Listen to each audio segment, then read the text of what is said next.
Well, hi guys. I wanted to share with you today my biblical character profile that I have decided to do on Moses. Now, there is a lot of things that we can learn leadership wise from the life of Moses. But what I want to do today is really talk about three things that we can begin doing now to help prevent ministry burnout. I know a lot of us, if we haven't hit the wall yet, maybe the wall is coming.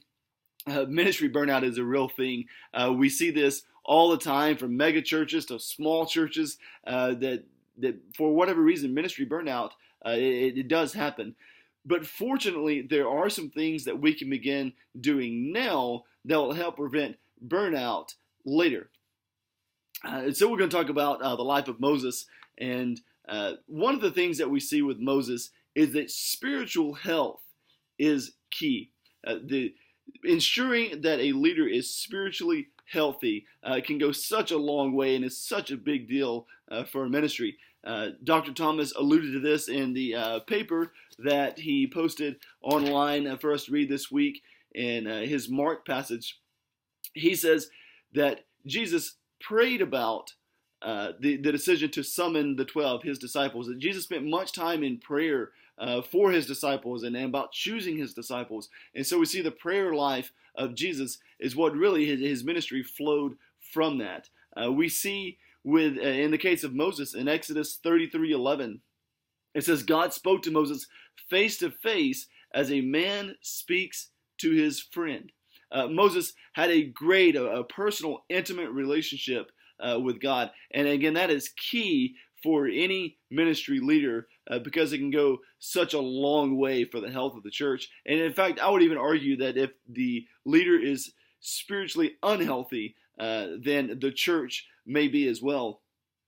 I listen to the Carey Nieuwhof leadership podcast often, and one thing that Nieuwhof often says is that healthy things grow, and that includes churches. Church health begins with its leaders. If the leaders aren't healthy, then there's a good chance that the church is not going to be healthy either. And then, of course, that will lead to burnout. So that's the first thing, and maybe the most important thing is spiritual health and ensuring that we are spiritually healthy as leaders. The next thing I want to share is that leaders must share the load. We see in Exodus 18 the story of when Moses was visited by his father-in-law, Jethro. And you may know the scene. Jethro comes in, is checking things out, seeing how things are going for Moses. And then he sees one day, it says, from morning till evening, Moses sat in front of his people, judging them, settling disputes and that type of thing. All day long, Moses sat and did this. Now, if you're like me, you may be thinking, well, that's not the worst thing in the world to be spending all that time with your people. You're out in front, you're solving issues, that type of thing. But it's really interesting what Jethro had to say to him about that.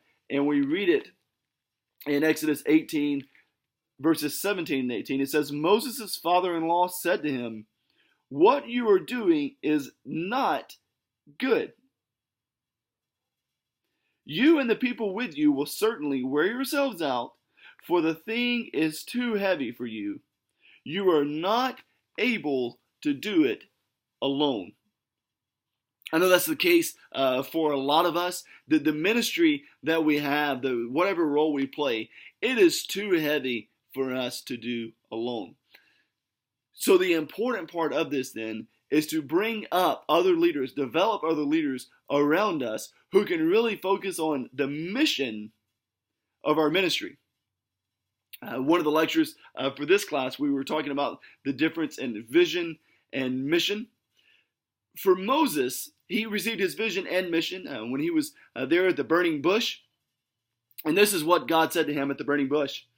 It says, God says, come, I will send you to Pharaoh that you may bring my people, the children of Israel, out of Egypt. Now the vision part of that, and of course as we heard about in the lecture, vision is that 30,000 feet, the bird's eye view, so that you see all that's going on in your ministry and you can really focus on that. The vision for Moses was to come and I will send you to Pharaoh. That was his vision. That was the what. Now the how, the mission part of that statement was that you may bring my people, the children of Israel, out of Egypt. Ideally, Moses, and of course we see later on in this passage with Jethro lays out some ways that he can do this. But Moses and we as well would bring in people around us, leaders, who can execute the mission. Now the vision is going to be up to us and what God gives to us. That's kind of where we need to stay most of the time. But the mission, the execution of that, bring in other leaders around you to help support you and to carry the load. Because I think Jethro's words to Moses is true for all of us, that it is too heavy for us to do alone. So spiritual health was the first point. That is key. But then also we must bring leaders around us to help share the load. The last thing that I really want to talk about that we can see in the life of Moses is to always keep your eyes forward.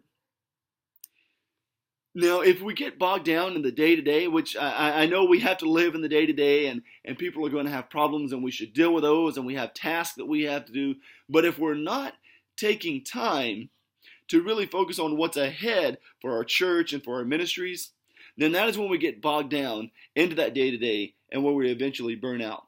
We have to take time for ourselves to really plan ahead, to look forward, to dream, to get excited about the vision and where we're headed. We see Moses did this with a succession plan.